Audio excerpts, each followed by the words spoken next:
Good morning. Good morning. Good morning, everybody. It's like I'm running a restaurant in here with this steam. Good morning. Monday, January 6th, 8 a.m. on the dot. This is the Sliwa Show, Monday through Friday at 8 a.m. Appreciate you guys hanging out. Appreciate you guys tuning in. We got a lot of great stuff to get into this morning. Literally, it looks like I'm running a restaurant. I got my tea right here. Hopefully, everybody's enjoying whatever you drink in the morning. Had some coffee earlier.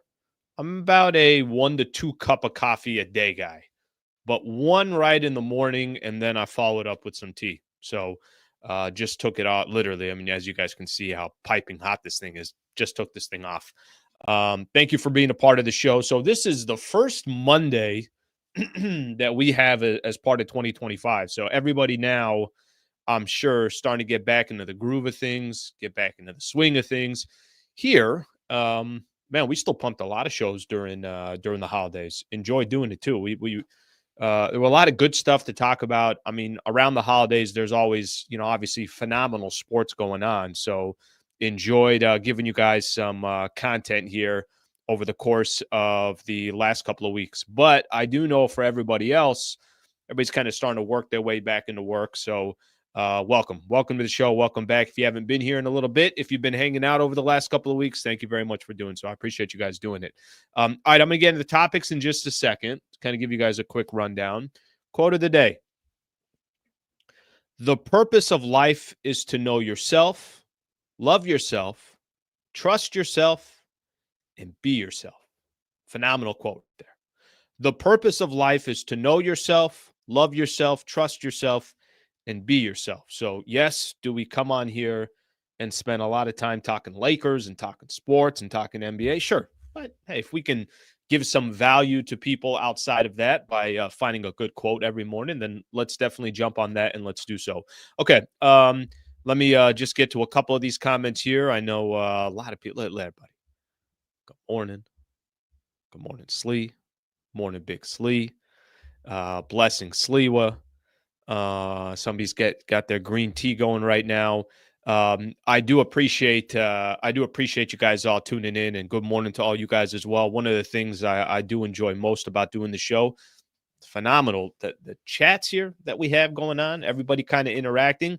Good environment. So I appreciate the vibe on there. So thank you all for saying good morning to you as well. And let's get the let me give a quick rundown, then we're gonna get the show started. So Lakers lost to the Rockets last night. Most people probably watch it. Good game, very entertaining game. I know I'm sure there's a lot of Laker fans that are upset that the Lakers got the L. But I'm actually encouraged by the loss. I know. People are going to say, Slee, encouraged. What the hell are you encouraged about? I'll tell you why I'm encouraged about the loss. But close game, came down to the wire. Lakers could have actually easily won that game if a couple things went their way, but it did not go their way. So we'll spend a little time talking about the loss yesterday. How much of this is on JJ's back? I think, I think if you're just looking at the last couple of possessions there, I thought Redick made some mistakes, and I'll point that out specifically. Having Max Christie inbound the ball late in the game, was not a fan of that decision, so we'll spend a little time on that. Where do the Lakers rank in the NBA right now? I think there's tiers. I've talked about this, and now that we are well past 30 games, we're actually about to hit the halfway point of the season. We're not that far away from the All-Star game. We're not that far away from the NBA trade deadline. And over the weekend, there were some phenomenal games. I mean, just as an example, the Thunder got to take on the Knicks. They got to take on the Boston Celtics. I definitely think those are all top 5 teams in the league. We got a chance to see the Cavs. This was on New Year's Eve. So where are the Lakers in the entire scope of the NBA? I do want to spend a little bit of time on that. I got a little bit of reaction to some videos that I did last week. So last week on Friday, I did a video about Darvin Ham's responsibility on Max Christie and then the Charles Barkley situation that was going on. We got a little bit of a follow-up on that since JJ Redick addressed it on Friday. So I haven't done a Sliwa show, obviously, since Friday. So it's so funny to look at all these comments. There were so many. You know where the most comments were? By far on the Darvin Ham, Max Christie. Hey, did Darvin Ham hold back Max Christie? So we'll get into that a little bit. I want to react to that. Kawhi returns for the Clippers. I'm going to give Clippers some praise. later in the show. So if you don't want to hear it because you're a Laker fan, well, too bad. I got to do my job. Part of my job is to be real and to be honest. And I'm going to give them some praise because they're playing some good ball. Kawhi just came back. He had a quote. I don't know if it was after the game, before the game, whatever the case is. Unsettling for that poor guy. I still got issues with his knee. So he's got inflammation. Now, I don't know if that's happened since the last game that he played, but we'll spend a little bit of time on that. Rams and Chargers, you got the playoff matchup, and then the weekend recap of just everything that went on in sports. So thank you for being a part of the show. Take 2 seconds. I need you guys to do 2 things real quick. Number one, grab your tea or your coffee. Take a nice sip there. We can drink our coffee together. I feel like we all just kind of join up at a coffee shop in the morning. We get to a coffee shop, and then we talk shop. We talk some sports. And then the second thing I ask you guys to do for a quick second here is please subscribe to the channel. We'll greatly appreciate if you guys can do that as well. All right, let's get the show started. All right, first thing I do want to do is let's talk a little bit about that Lakers-Rockets game from last night. I'm really not that discouraged. I'm really not. It's a good game. 2 good teams going at it. You know, I don't know what most people thought about where the Houston Rockets were going to be before the season started, but the Rockets are the real deal. The Rockets are one of the top teams in the NBA. Maybe not top 5, but they're not too far from it. I think losing a basically 1 to 2 possession game against the Houston Rockets on the road, the world's not going to end. Where I get discouraged with the Lakers is, man, they got no shot to beat this team. What I get discouraged with the Lakers is when we're watching a game where, hey, they just don't have enough fight. Now, I will say this, rebounding-wise, that's a terrible stat to be outboarded the way they were against Houston. Offensive rebounds, the way Houston was just all over the glass and the Lakers weren't. And I did hear in the postgame show that, you know, a lot of that you can put from an effort perspective, that they got to just be better on the effort perspective. But let me tell you why I'm not discouraged. There are things they got to clean up. All right. Rebounding, I would say they got to do a better job and go trade for a big. I think it is clear that the Lakers need another legitimate big that could be there either with Anthony Davis or, you know, find a way of doing that in some shape, way, or form, whether he's playing with him or he's a backup or there are times you're using. I think it's very, very clear. Everybody would agree with this. Lakers need another big. Can't dig a hole that early the way the Lakers did. Late game mistakes, which I'll get into in just a second. But the Lakers were right there with the Rockets. It's just a tough game and they lost. That happens in the NBA every single night. I guess part of the reason why I look at this game and say, okay, the Lakers are going to be just fine is because there are areas you can say, if they do this right, if they improve a little bit there, they're going to win that next game against the Rockets. By the way, I was looking because I do think it's kind of a fun matchup. Imagine if this was a 7-game set. Imagine if it was Lakers and the Rockets in the first round. Maybe you get like a 4-5 matchup or a 3-6 matchup or whatever. That'd be a badass series. It'd be a really, really good series. They don't play each other again until March 31st. So it's going to be a couple of months until the Lakers and the Rockets play each other, almost 3 months. They got one game March 31st, and then they got one more game in April. I think both of those games are going to be at Crypto. So Lakers take the L. Are there areas the Lakers can improve on? No question about it. Is it the end of the world? No, I don't think it's the end of the world. I'll get to your comments in a second about the actual game.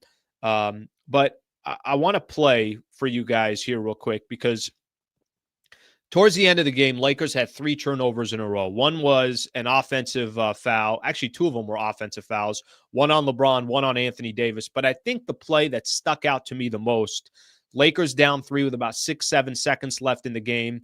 Şengün misses a free throw. Bron grabs the rebound, calls timeout. It's like, all right, hey, Lakers got a shot here. They've been kind of fighting and clawing all the way back. At one point, they were down 22. Here we are, final possession of the game, or one of the last few possessions of the game, and Lakers got a chance. It was Max Christie inbounding the ball. It was just kind of a combination of mistakes on Max Christie's part.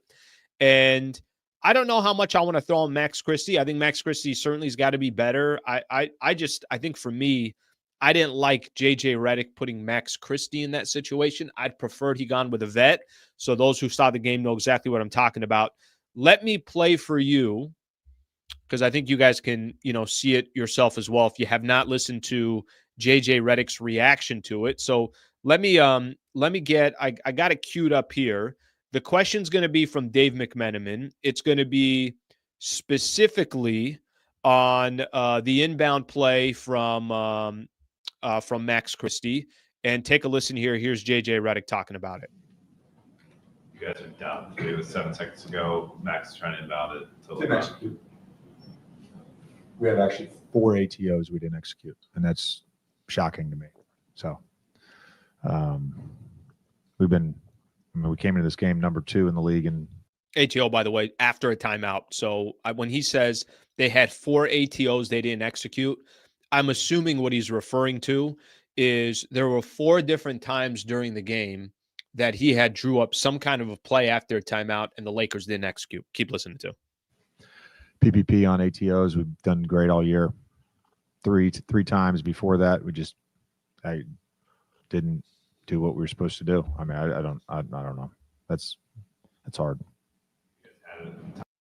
All right, I'll stop it there. I just wanted you guys to hear. I mean, look, he's clearly frustrated. JJ Redick's not looking at this game probably like I am and saying, "Hey, I'm encouraged. There's a lot of great that happened in this game." JJ Redick is a very, very competitive. And by the way, this is exactly what you want from your head coach. Very, very competitive coach. Wants to win every single game. And I listen. Here's why I'm pointing this out. I think I think he's done a good job this season. I've been more impressed with JJ Redick than I have discouraged with JJ Redick. But I think late game situation like that, you can look at this one of two ways. You can say, hey, what a great learning experience for Max Christie. He was in a tough situation. By the way, there really wasn't even any pressure on Max Christie. Lakers had a timeout. They had a timeout. I was reading some stuff this morning, and there were some people in there that were saying, it's the referees. It's their fault. LeBron was trying to call timeout. Let's not blame last night's loss on the referees. Lakers had their chances. Poor execution at times. There's certain things they could have definitely done better. I didn't walk away from the game yesterday saying, well, the refs blew it for the Lakers. I didn't walk away from that. But there's 2 ways to look at that last possession with Max Christie. One way to look at it is what a great learning experience for Max Christie. The other way to look at it is, JJ, why are you putting Max Christie in that position? I don't want Max Christie inbounding the ball in that position. And last night was a great example of, he shouldn't be the one inbounding it. He shouldn't be the one making a critical decision at the end of a game. He shouldn't be the one that is, this is how I want Max Christie involved in a late game situation. He's setting screens. He's playing on ball on the defensive side to try to slow down whatever point guard is there.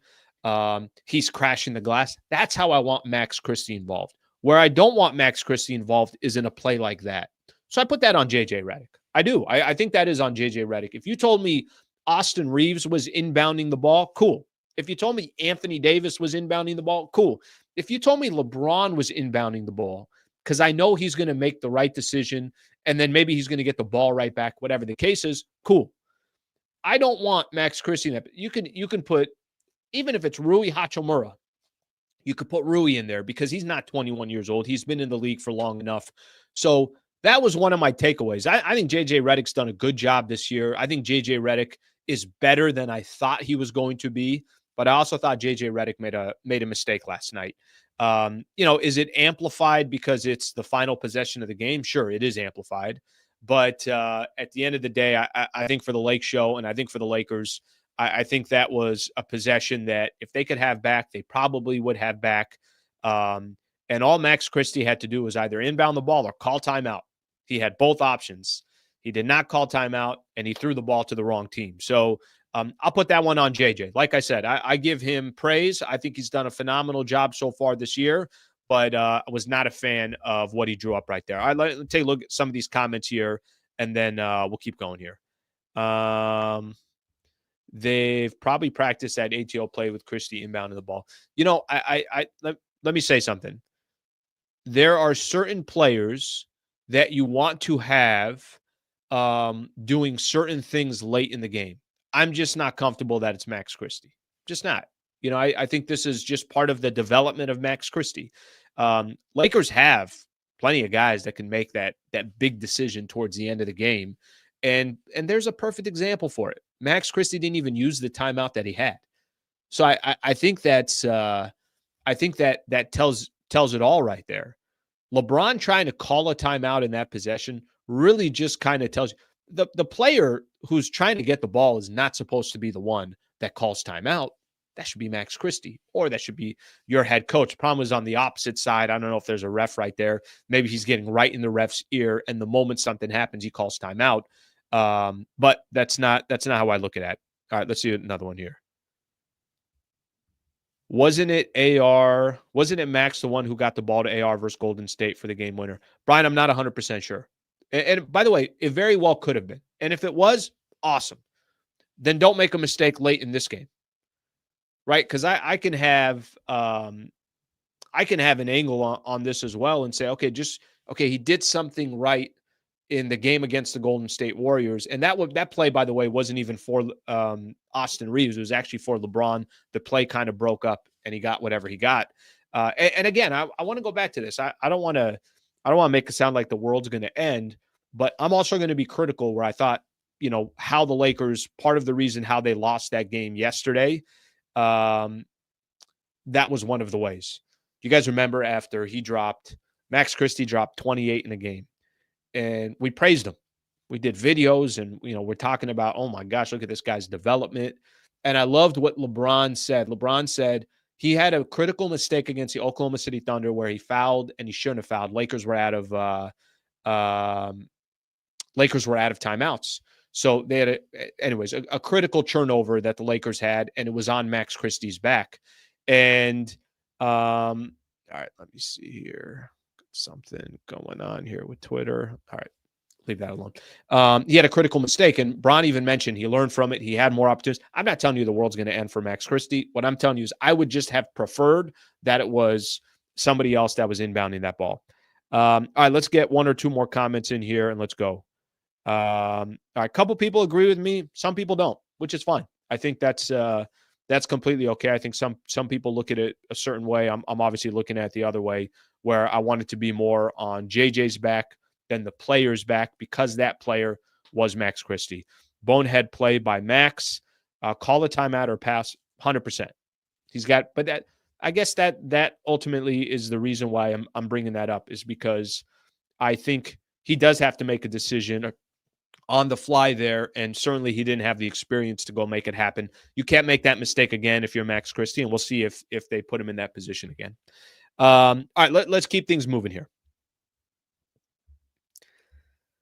So I asked the question here because I think the game against I'll ask Laker fans this question. Where are the Lakers in the NBA right now? Where are they? And let me tell you what I mean by asking this question. I could go to the NBA standings. I think I had mentioned this to you guys. I think I mentioned it. It might have been last week that the NBA power rankings came out on ESPN and the Lakers were top 10. And I think I was saying that, hey, I'm good with that. They were number 9, I want to say, in the entire NBA.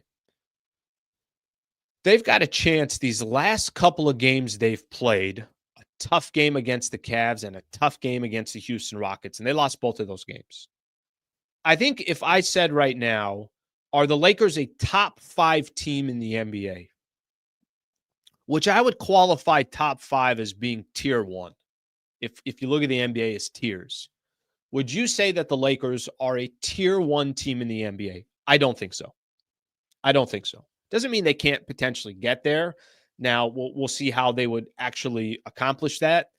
But I don't think they're a tier 1 team in the NBA. I'm going to tell you the 5 teams that I think are in tier 1. Okay. I think the Cavs are there. I think the Celtics are there.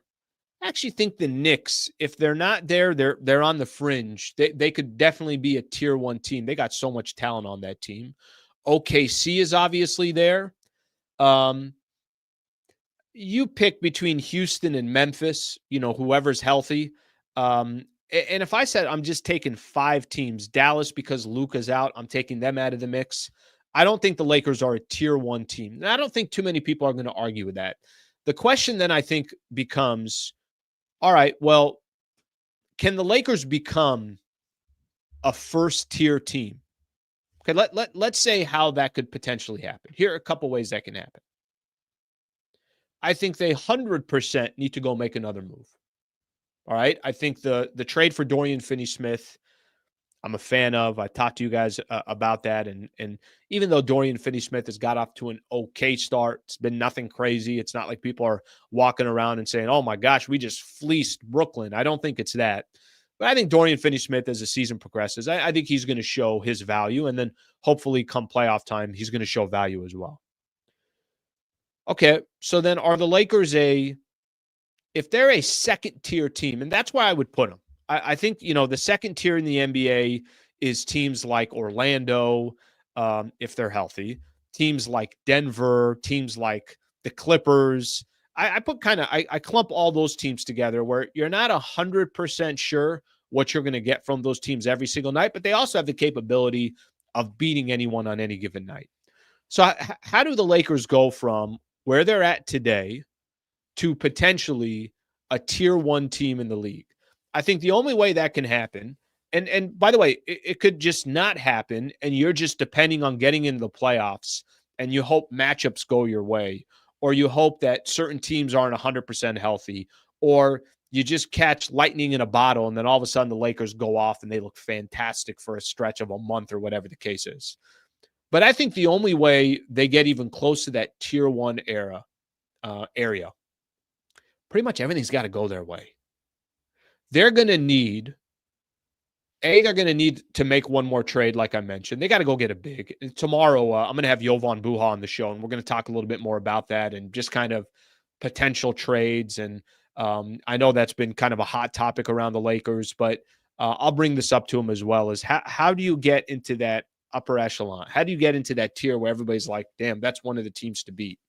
And I think, A, they got to make a trade. B, I know you guys are not going to want to hear this. They got to get Jared Vanderbilt back, and Vanderbilt's got to be healthy and ready to go. And whatever injuries he's had in the past is completely behind him, and nobody's talking about anymore. That's number 2. And number 3, I do think there's going to be a little bit of they got to have a lot of things just go their way. Sometimes in the playoffs, you guys remember a couple years ago, Lakers got Golden State and Memphis to get to the Western Conference Finals. Those were bad matchups for the Golden State Warriors and the Memphis Grizzlies. Doesn't it feel like the Lakers will need a little bit of that? I mean, the teams that are tier 1 right now in the league, Oklahoma City Thunder, Lakers have already lost to. Cavs, they've already lost to. If you want to put Houston somewhere around that territory, they've lost to as well. It's not like they're losing by 30 in all these games, but just gives you an idea. And they're going to have more opportunities to play them. They've yet to play Boston. They've yet to play New York. So there's going to be some matchups that they get a little bit later down the road. But it feels like when you look at the scope of the NBA right now, you got your heavy hitters, 5-6 teams, and then you got this next kind of group. And I put the Lakers in that next group. You guys can tell me if you guys agree with that. And like I said, I do think there's a lot's going to have to kind of gear towards the Lakers' way in order for them. I don't think they're ever going to be a tier 1 team in the league unless there's a trade that goes down again. And the Lakers, you start looking at that roster and it's like, these guys got 10 deep. They can play multiple different lineups. Of course, Anthony Davis and LeBron and all these other guys got to be healthy. But getting into that tier, I think is going to be interesting. All right, let's see what we got here. All right, let me see some of these comments. Our only shot at a chip in Braun's window would be next year after hopefully getting another 24-plus point scorer and a serviceable center. I don't think, by the way, I don't think there's going to be, if you think Lakers are going to go after another third star, I don't think it's going to happen. I think trading away D'Angelo Russell kind of ended that. Listen, maybe something can happen, but you're probably shipping out Austin Reeves in any deal like that and whatever other combination of players. And it feels like that's not something that the Lakers are interested in. But there was an article this morning, Jimmy Butler. There was an article this morning on Brandon Ingram. I think Cam Johnson was on that list as well. Just basically players that can all potentially move. I don't think any of those guys are coming to the Lakers. All right, let me see what we got here. On pace for 47 wins, same as last year. And what did last year do? Last year, you got a matchup in the first round that was not exactly favorable because you don't play well against the Denver Nuggets. And they just kind of dominated the Lakers over the last couple of years. And what happened? You were out in 5 games. And I'm not a fan of, well, they only lost by X amount of points. That doesn't matter. Did you win or did you lose the game? And the Lakers lost. Yeah, but Alan, if the Lakers just didn't give up that 20-point that 20 point lead or whatever the case was in game 2, then you know what? They would have been right there. No, they gave up a 20-point lead. So I can't help you with that one. I said at the beginning, Lakers are top 6 seed in the West and need a few moves to hit that top. Tier 2, all teams have a fair share of losing close games. They are 20 and 15 team. By the way, I don't mind the 20 and 15 record. I don't. All right, let's see. Wood and Vando are second and third best rebounders. Need those guys. I almost get sick of myself saying it because I do run into that a lot. But I do think at the end of the day, for those that I think the frustration that Laker fans get when you bring up Wood and Vando is that they haven't played all year. So why would we even talk about them? But I do think they have, certainly value on this team. Brian says, Lakers top 10. Knicks not a top tier 1 team, no way. Listen, we can make that argument. I actually think the Eastern Conference has probably more consistency in their top tier than the Western Conference does. I think the West is a little overrated, to be honest with you. I think coming into the season, we're all like, oh, the West. The East top teams are pretty damn good. Now, granted, OKC is running circles around the entire NBA right now, them in Cleveland. All right, let me look at a couple of these supers here, and then we'll keep the chat going. I appreciate you guys throwing all these comments in. Please subscribe to the channel if you don't mind. LeBron, lowest plus minus, -12, lowest on the team, -119. No trade will help Lakers stuck with a bad player in the starting lineup. Thank you for the super. I appreciate that. Is that what some people think of LeBron? Because I could also throw it the other way. I mean, there have been plenty of games this year where Bron has either carried the team or he's not necessarily put him on his back, because I don't want to get too dramatic in that regard. So then is the solution get rid of LeBron? LeBron's not going anywhere. Is the solution then, well, don't play LeBron as many minutes? LeBron's going to play plenty of minutes. The plus minus, I've said this before. There are times where we use the plus minus when we want to use it to our advantage, and then there's times when we use it to kind of critique a player and look down on him. I'm not going to pretend LeBron doesn't have flaws. I'm not going to pretend that LeBron, certainly this year, there's areas of his game because he's 40.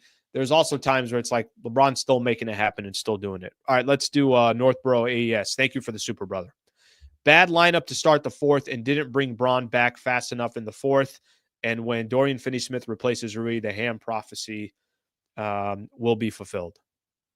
A lot of people, by the way, talking about trying to get Dorian Finney-Smith in that starting lineup for Rui. Yeah, I don't feel like Northborough. Thank you for the super. I don't feel like there's a crazy. Actually, let me throw this. This is actually a good transition. There was an article this morning in ESPN, and it was basically one player to be traded for all 30 teams. So, I think for the Golden State Warriors, I think they had Jonathan Kuminga on there. Miami, of course, is Jimmy Butler. Denver had Michael Porter Jr. on there. Brandon Ingram for the New Orleans, for the Pelicans. One player to be traded, like a trade candidate is what they were saying. So, obviously I go down and I go look at the Lakers. And I'm like, all right, what's one player that Laker fans would say, hey, if this player is gone, all good. Or maybe they'd even prefer it. D'Angelo Russell probably ran away with that a couple weeks ago, but since he's already been traded, well, he's gone. So I'm saying to myself, I'm like, what player would I be okay with if the Lakers lost this player because they went out and tried to get Jonas Valanciunas, or maybe there was a bigger deal for Walker Kessler that also included Colin Sexton, so you got to match salaries and everything else. And I'm asking myself, I'm like, all right, one player that you take that contract and say, all right, let's flip that and let's move on. Would it be Rui? Would it be Gabe Vincent? Would it be Vando because you haven't seen him? Would it be Christian Wood? On this list, the trade candidate was Christian Wood, but that was only because I think they were just putting that in because it's a small salary and the Lakers, maybe they're saying the Lakers are not likely to trade some of these other players.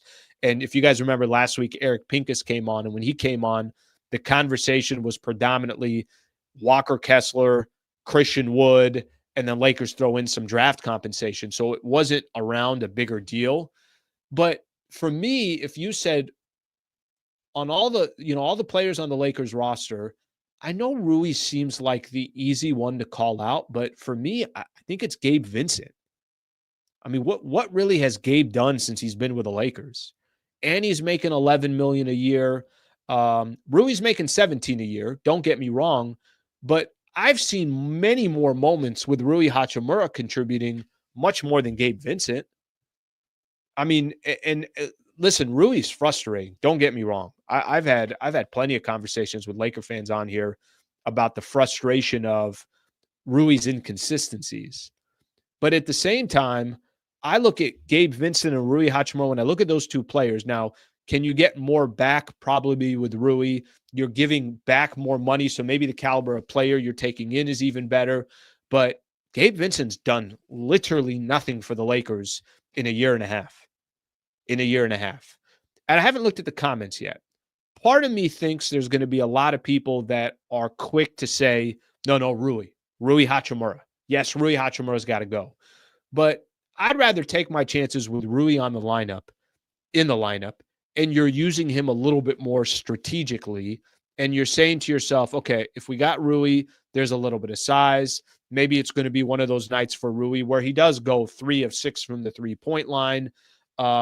Rather than I just don't know what Gabe Vincent has brought to the table for the Lakers in a year and a half. I don't. It's an interesting article because they literally go through every single team. Memphis Grizzlies, trade candidate, Luke Kennard. Minnesota Timberwolves, Joe Ingles. Pelicans was Brandon Ingram. You just kind of keep. Phoenix was Yusuf Nurkic. They literally go through. The Blazers was Jeremy Grant. I think for the Lakers, I think if you said, hey, any player that's on this Lakers roster, again, I think we all agreed, or a lot of people agreed, D'Angelo Russell was the name before. Now I think it's I think it's Gabe Vincent. I really do. I think it's Gabe Vincent in regards to a player that just does not have that much value with the Lakers, at least in my opinion, for what he's been able to do since he's been here. All right, let's see some of your guys' comments. Oh yeah. We stirred it up a little bit here. All right, I'm going to actually, let me read one of these. Northborough, fun fact, Walker Kessler, girlfriend just won Miss America. Okay, that's good, Northborough. Thank you for sharing that. I did not know that. I'm going to put that into some of the stats that I have. I'm going to say, hey, Walker Kessler, a walking double-double every game. Good defensive presence. Kind of weak offensively. Can probably get you a couple of blocks a game, and his girlfriend just won Miss America. So thank you for that. Thank you for sharing that. We needed that right there. Look, this is probably a really good example as well. D'Lo had highest plus minus on the team. That's a good example of how deceiving plus minus can be at times. I'm going to tell you guys a kind of a funny story here.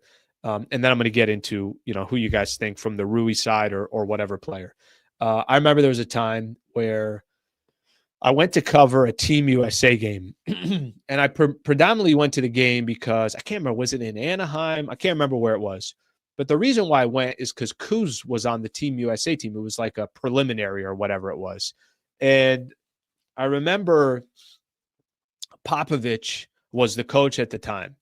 And I was thinking about asking one of the plus minus questions. And somebody kind of jumped the gun before me. and said, and I can't remember, it was a player, hey, this player had this plus, whatever it is. And Greg Popovich basically was like, that is the stupidest stat in NBA, in basketball. It's the dumbest stat. And when Popovich said that, I'm like, well, if freaking Popovich is saying that, then what the hell am I going to say? By the way, I was glad somebody else asked that question because I was next in line to ask it if that individual didn't ask the question. But I think this is a great example. D'Lo had the highest plus minus on the team. However, I would say 80% of fans, Laker fans, were like, cool. So when is D'Lo going out? When is D'Lo leaving? It's a deceiving stat. It has its value in some regards, but not all the time. Okay, let's see. Let's see what people think in regards to that trade that I was talking about, or a trade candidate that you would be comfortable with getting rid of on this Lakers roster right now. Let's see some of these. Trade Gabe. We've competed against the top teams without him. Okay. Very, very good point. Rui is the new scapegoat. Okay.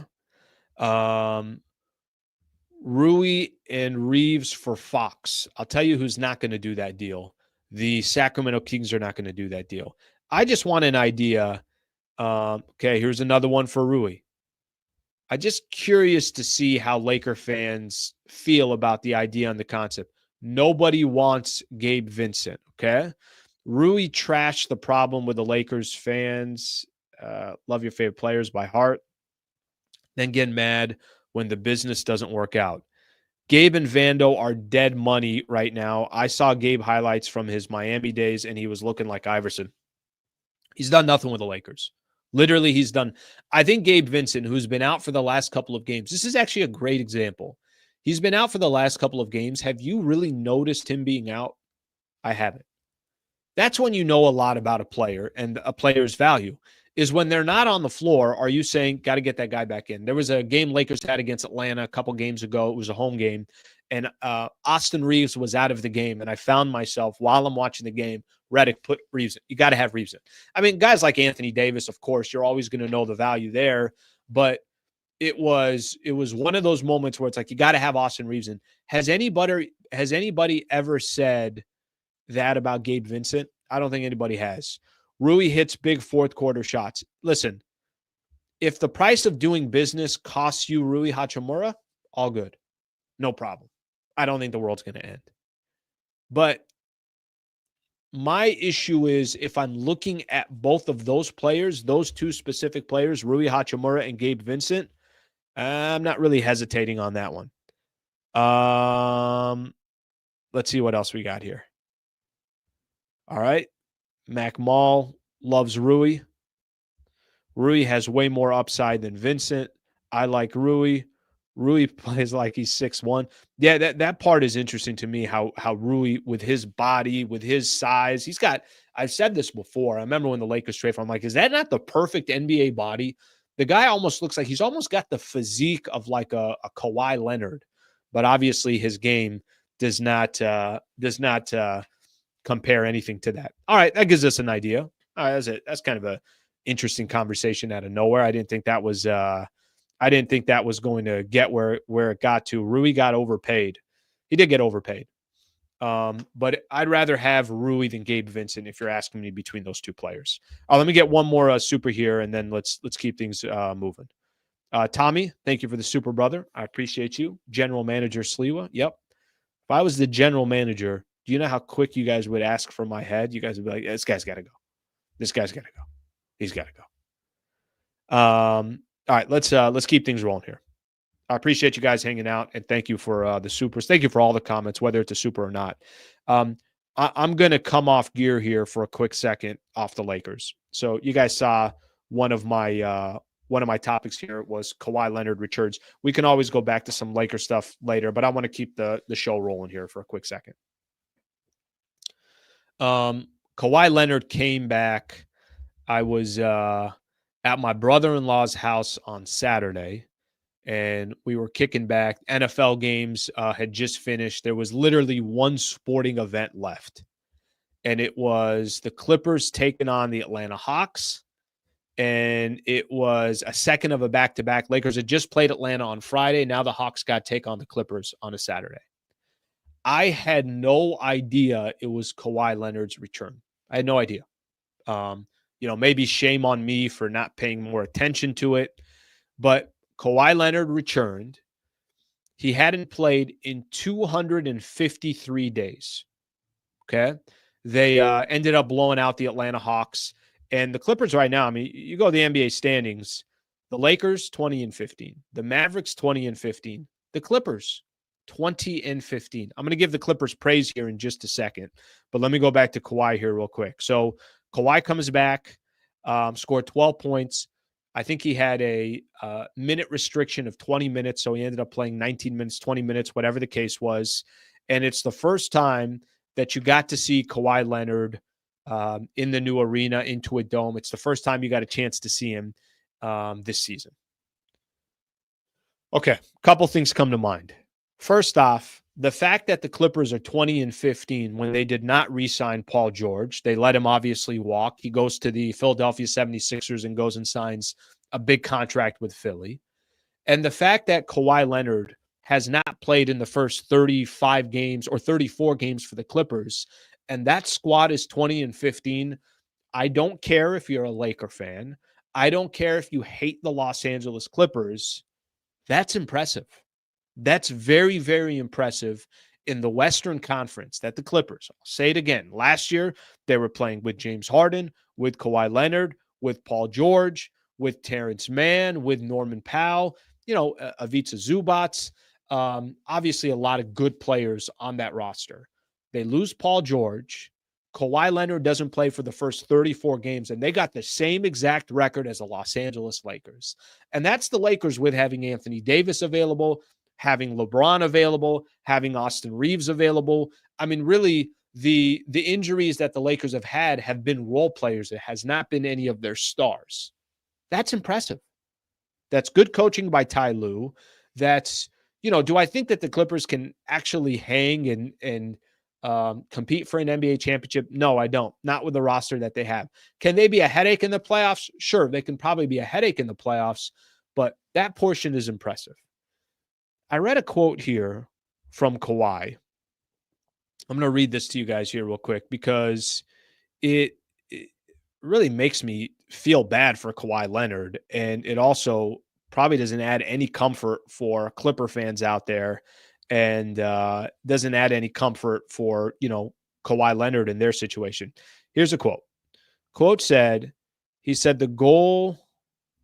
No, I'm going to go back a little bit. Leonard was asked what would signal him about how his knees are feeling, whether after games or practices. He said he wasn't sure and that he woke up recently and it was flared up and I couldn't move. So now I'm just keeping it moving and I don't know. It's just day to day. He's talking about the knee that he's had issue with. He said his goal was simple. Just keep playing, not be worried about it. Keep doing the things I was doing that I would have been doing, getting me to this point, and that's it. That's all I can ask for and do. It's out of my control, and we'll see what happens. You know what you're hoping for from a guy like Kawhi?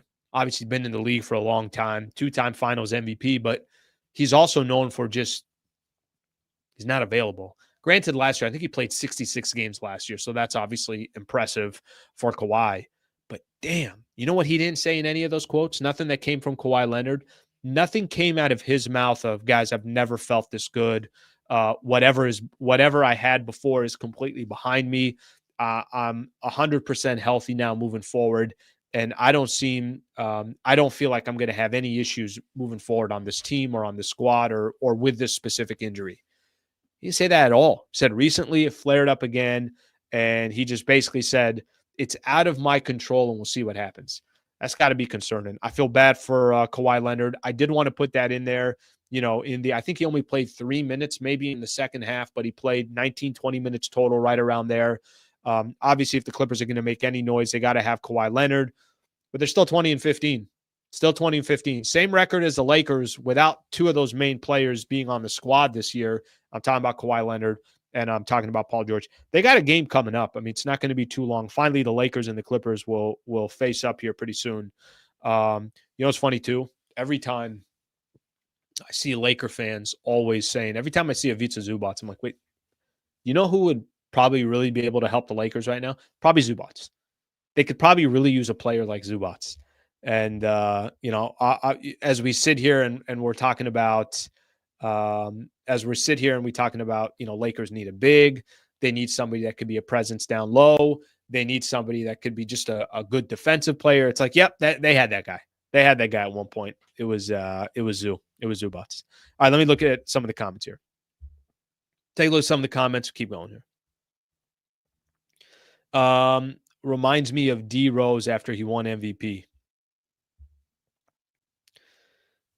Yeah. D Rose kind of, battled with injuries. There's always guys. Grant Hill, guys. Remember Brandon Roy, phenomenal player. The difference with all these other players I'm mentioning, Kawhi also won 2 NBA championships and was the final MVP in both of those championships. One obviously with the San Antonio Spurs and one with the Toronto Raptors. So at least this guy got to the pinnacle and won. I think the Clippers will win a chip before the Lakers will. Interesting. All right. Don't you think both teams are kind of in a I think the Lakers got a much better chance of winning a chip this year than I think the Clippers do. I do think they are. Now, if you're talking about long term, I don't know. You know what? Listen, I guess this is the question you got to ask. So what have the Clippers accomplished either? That 5-year run that they had with Kawhi and Paul George, they didn't cash anything in. They also didn't get to the NBA Finals. And this was, around the same time that Kawhi was making his decision to go to the Clippers, and the Clippers were going all in. And then next thing you know, Lakers win in the, obviously in Orlando in the bubble, and then they get to the Western Conference Finals. So they've accomplished more than the Clippers have over these last 5 years. All right, here we go. Norman Powell, 24 points a game. Norman Powell's a baller. He's a baller. He's a baller, and now his numbers are naturally going to go down just because, Kawhi is back. Let me see here. Zubac is a really good center. He's way underrated. They had him. Traded him for nothing. Literally traded him for nothing. Muscala, remember that? Remember that trade? It's one of Magic's, it's one of the things I remember Magic for in his time in the front office. I'm like, you did what? And even if you thought that player was going to work out, it's a perfect comment. Magic hates the Lakers. He gave away Zubac for free. He definitely doesn't hate the Lakers, but he gave away Zubac for free. Slee didn't. Magic, yes, he did. Yes, he did. All right. A couple more here. Let's see if we got one or two more, and then we're going to keep things moving. I want to talk a little yeah, listen, whether they have a curse or not, you're never going to be taken seriously or given the proper respect until you win it all. Period. Right? Like the way you look at the Denver Nuggets today is a lot different than you looked at them 5 years ago. The way you look at the Sacramento Kings today and their situation, and they fire Mike Brown and De'Aaron Fox, it seems like he wants out. It's like, yep, there's the same old Sacramento Kings. Those things don't go away unless you won it all. Toronto, I'll never look at the Raptors the same because they won an NBA championship. And this I think applies in all sports. I'll give you another example. I'll give you a baseball example. My team, the San Diego Padres, they're always going to be looked at a certain way until they win a World Series. And people can say whatever they want about them because they haven't won one, right? Until you cash it in, you're going to be perceived a certain way. And the Clippers certainly fall into that category. They definitely fall into that category. So I think that's common. That's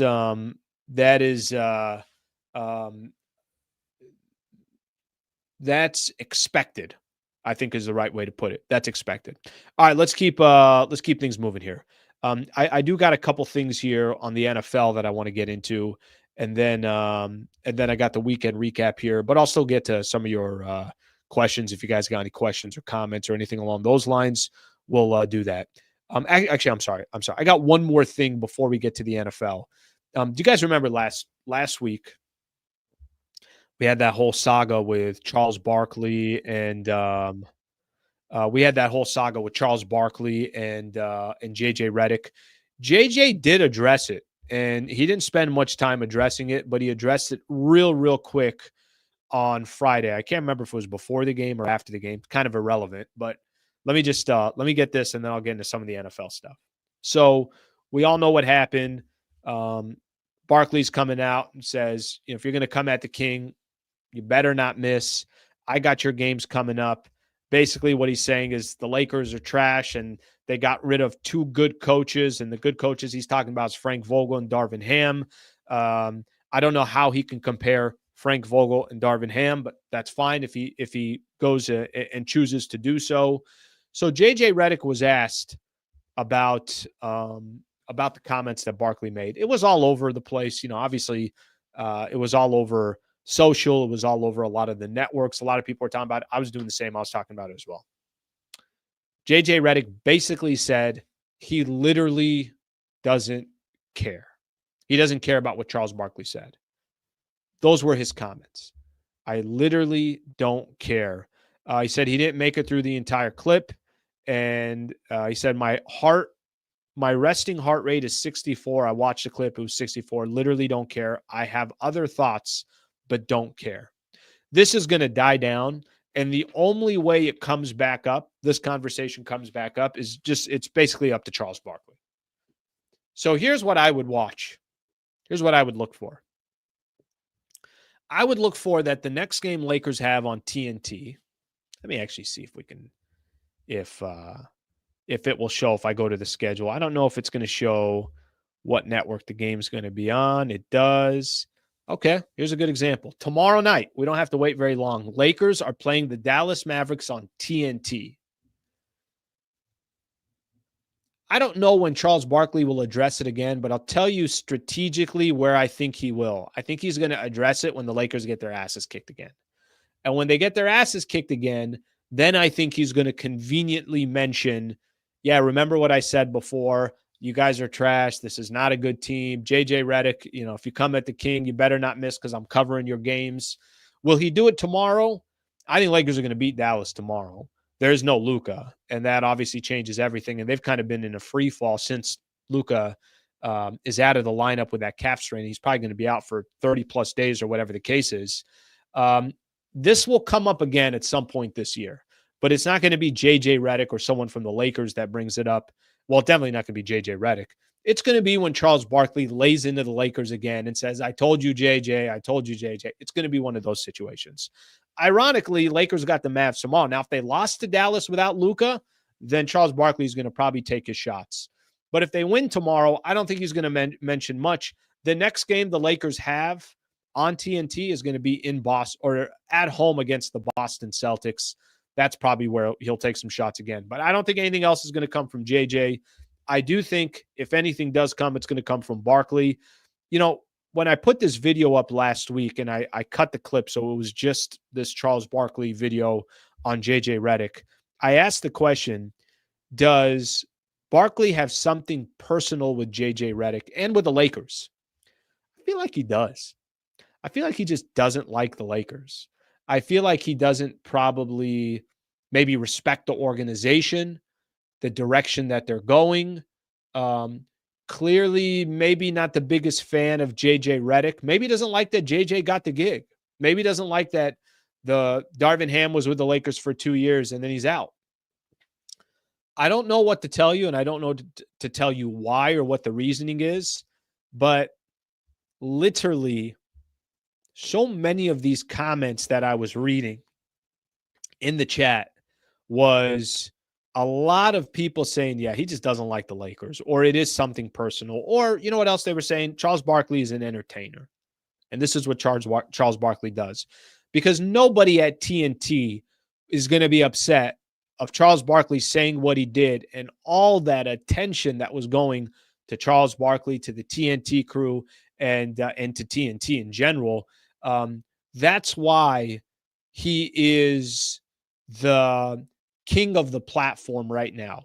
Not because he's the best at breaking things down, not because, he's telling you, hey, this is what this team did wrong and they shouldn't play zone, or why aren't you doubling Anthony? Not because of any of those reasons, because what he says, people listen to.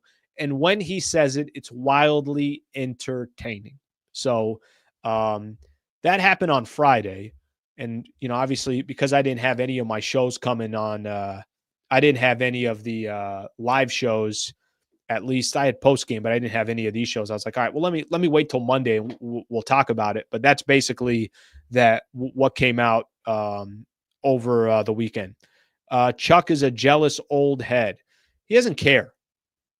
He really doesn't care. I think that's the key. Is he'll say whatever the hell is on his mind, and he knows. I mean, listen, if I'm going to give Barkley some credit, let me give Barkley some credit. When the negotiations were going on with the NBA trying to renegotiate with TNT, you guys heard him. This guy was basically throwing his network under the bus. He's like, the idiots at the people running this can't get a deal done, this and that. Charles Barkley's throwing his weight around in every situation, in any circumstance. And it's not just the Lakers. I mean, he throws plenty of teams under the bus. The Lakers were just the latest of it, but I don't know if I've heard him have a compliment towards the Lakers in a really long time. So I think that's something to keep in mind. Barkley helped a lot of those people keep their jobs. He did. They're still going to run that show through TNT. ESPN and ABC are just going to air it. And by the way, I think that is, whether you like that show or you don't, that show is the best sports show for their entertainment. Not necessarily breaking it down before. Kenny Smith will probably break things down a little bit deeper than a guy like Charles, but they certainly got the attention. Last thing I'm going to make quick mention of, and then I want to just get into these playoff games real quick, the playoff schedule coming up in the NFL. I also put a video up last week exclusively. It was taken from the show on Friday, but it was, hey, did Darvin Ham hold back Max Christie? I got to be honest with you. Of all the videos that I've done, this is one of the most videos I've seen get comments of all the videos that I've done. Let me actually share my screen with you guys. I think this will be fun to share. A lot of times I do these, and there's a lot of good interaction. I mean, it's actually one of the strengths of the channel here is there's a lot of people that like to comment on whatever the topics are. So that's a really good sign for a channel and a show, is when there's that much interaction. I put this article up, or I put this one up. Did Darvin Ham hold back Max Christie? Is JJ Redick the reason for his success? I took that clip, and I don't even care the views or any of that stuff. I care more about how are people chiming in on this. 156 comments. And let me just say, almost everybody on here exclusively thought, yeah, Darvin Ham was the problem.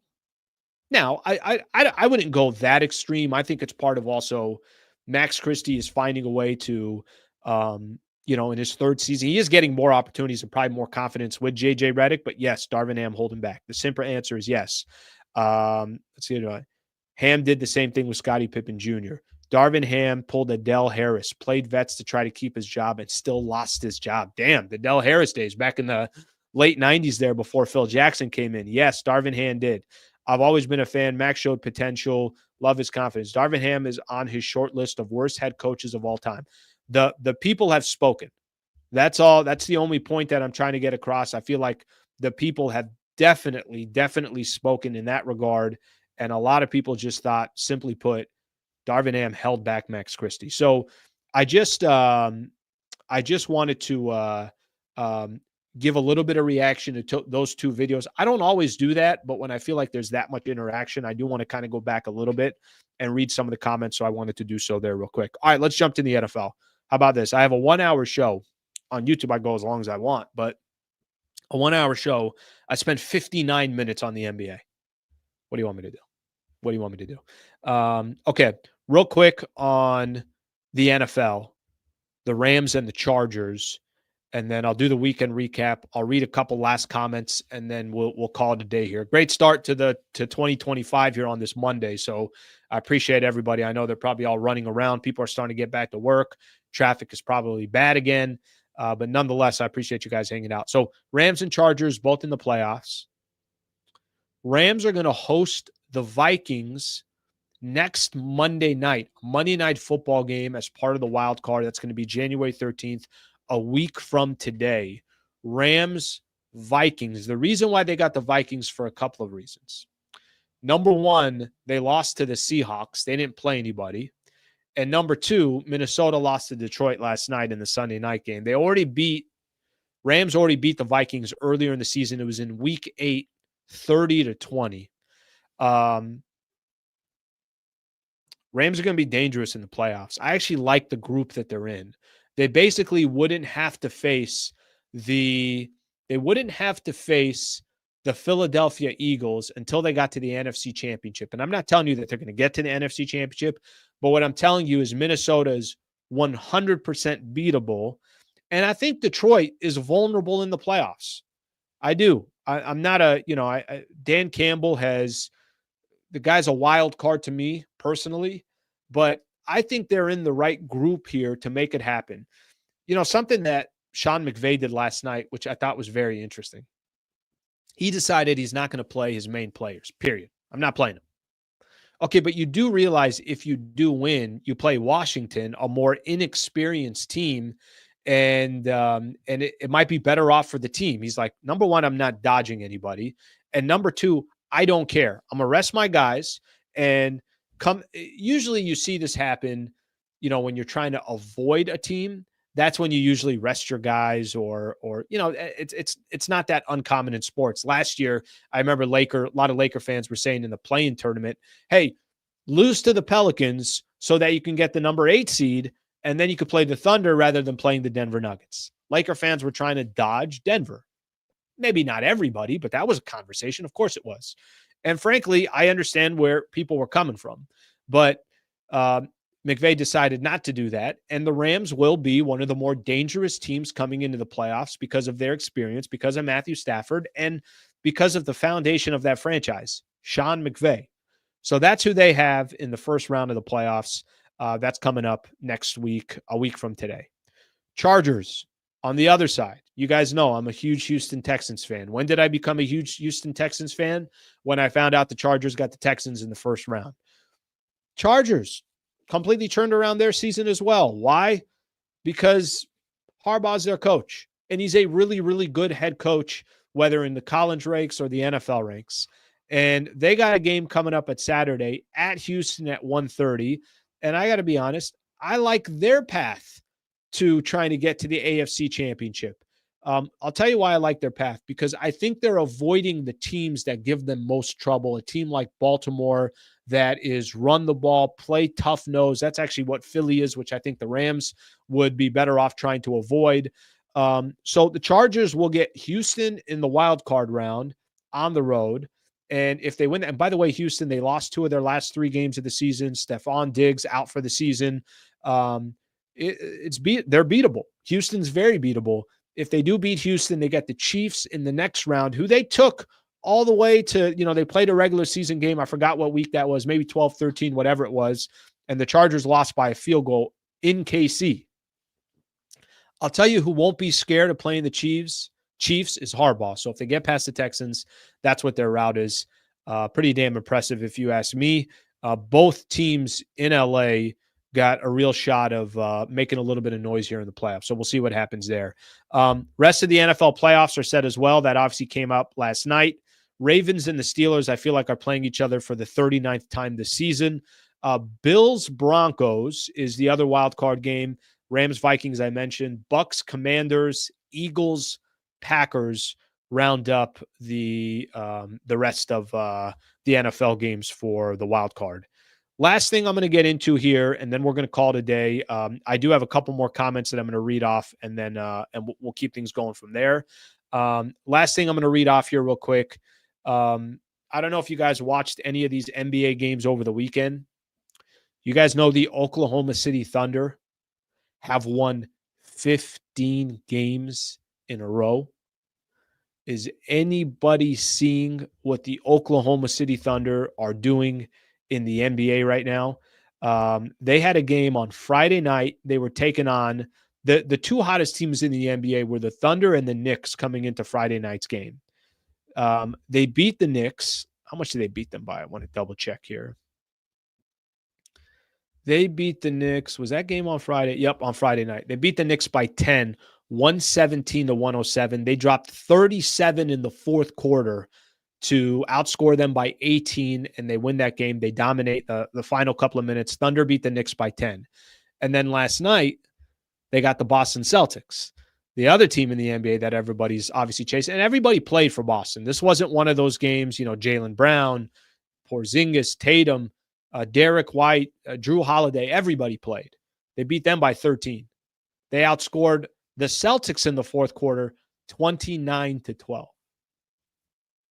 OKC is sometimes you look at teams and you say, well, like last year is a good example for the Thunder. I think a lot of people are saying, well, they're not ready to win an NBA championship yet. They're just not in a position to do so. They haven't got, they haven't been in the playoffs. They haven't got some of their scars that most teams need to eventually win an NBA championship. I think OKC's got as good of a shot as anybody. They're young, talented. Chet Holmgren isn't even playing right now. They got players that they needed in the offseason in Isaiah Hartenstein and Alex Caruso. That is a dangerous, young, impressive team. All right. Let me see. Let me look at a couple more comments here. All right, we got a lot here. We got a lot of supers I got to get through here. All right, Tommy Alvarado. Look at us. We're going overtime today. What grade do you give Redick so far? Somebody asked me this question probably a couple weeks ago. Okay, if I'm just doing a grade, right? I'm giving JJ Redick at worst a B. Probably lean more towards a B plus, but I'll give him a B. This is a solid B so far. I think he's done a good job. I don't know what you guys want me to tell you. I didn't really have much. I didn't know what to expect when the season started. And I think 35 games in, I got a pretty good idea what JJ Redick is. I like that his identity, he's trying to be a defensive-minded coach. I think he's got the ear of a lot of the players. I think they're playing tough. Listen, there was a stretch that was definitely concerning that the Lakers had. We all know the stretch that the Lakers were on, that 3-8 over 11 games. But since then, and even before then, I don't have many complaints about JJ. Granted, I started the show complaining about him. All right, let's get another one of these supers here. Vogel got fired because he lost the locker room and Ham lost it too. JJ has the locker room now, but playoffs could change things. That's all. He's already dead. All right, let me, Northborough, thank you for the super. I appreciate it. Vogel got fired because the Lakers, the front office made a bad trade for Russell Westbrook. That's why he got fired. I don't think Vogel did anything wrong. I think that the front office, and including Clutch and LeBron James and Anthony Davis, everybody involved in trading for Russell Westbrook, that was such a colossal failure that they thought, well, we can't trade him, and we traded too many assets for him, talking about Russ. Let's fire the head coach and see if we could bring somebody in here that can figure out how to make this thing work. And eventually the Lakers traded him anyways. That's why he got fired. Darvin Ham got fired because there were too many times that I think people were walking away from games and saying, that doesn't make sense. And the icing on the cake, game 2, Western Conference, first round last year, Lakers and the Denver Nuggets, when the best player on your team says, we don't know what we're doing on both sides of the floor, you're probably not in a good position to continue with the team. That's why he got fired. So we'll see what happens. All right, let's keep going here. And these are some of these comments are all sprinkled just because of some of the, obviously some of the different topics that we had as the show was going. Kevin Brown, Shaq needs to hold court and drop the rings on the table while Chuck rants. He does that a lot. He reminds Charles Barkley a lot that he's got NBA championships and Charles Barkley doesn't have any. Guys, I think we can all be very, very as critical as we want about that show. At the end of the day, whenever you're talking about an NBA show or a sports show, inside the NBA always comes up. So they're obviously doing something right. Even if they're just getting your nerves and they're pissing you off or whatever the case is, they're getting the job done. So we're all still watching. And tomorrow night, you know what's going to happen? Lakers got the Dallas Mavericks on TNT. We're probably all going to watch that pre, and we're probably all going to watch that post, or more specifically, whatever their coverage is. Kevin, thank you for the super. Rick, let me get this one in here. Thoughts on Phoenix benching Beal and Nurkic? All right, let me actually just see here.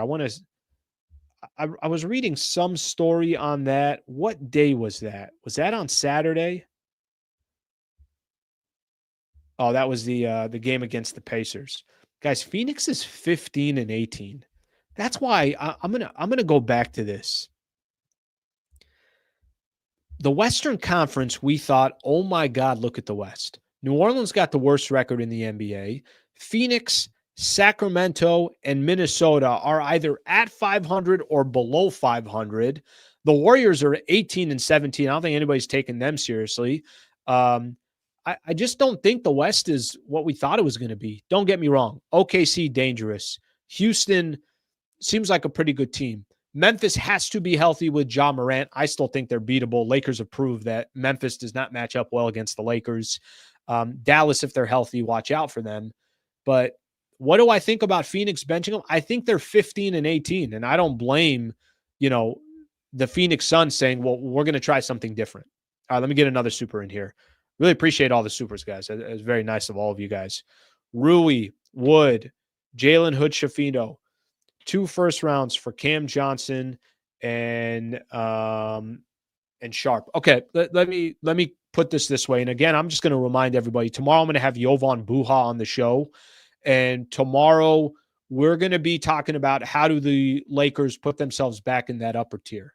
Is there a path? Is there a trade to be made that they can put themselves in a position for that upper tier? So I'll bring this up tomorrow, and we'll continue to get into it and go from there. By the way, trades like this, probably much more realistic than trying to go get a Jimmy Butler or something along those lines. I don't think that stuff's going to happen. This might be the longest show I've ever done. I think on YouTube, as part of the Sliwa show. But I got to be honest with you. When we got good conversation and good topics, and I got a lot of people that are throwing in comments, I don't care about the time. I just keep going. And that's probably the best part about YouTube too. We just we control our own time and slot and everything else. That's part of YouTube. That kind of comes with the territory. Okay. Tomorrow, Jovan Buha is going to join the show. We're going to get everybody ready for Lakers and the Dallas Mavericks. I'm sure I'll find a lot more topics to get into, and we'll take it from there. I appreciate you guys hanging out. Please subscribe to the channel if you've yet to subscribe to the channel. Thank you for being here on our first Monday of 2025. Hopefully everybody's starting to work their way back in to getting back to work, and hopefully this hour plus or so is content that you guys are looking for. So thank you for being a part of the show. Greatly appreciate it. Hope you guys have a great rest of your day, and I'll see you tomorrow morning at 8 a.m. Thank you, everybody.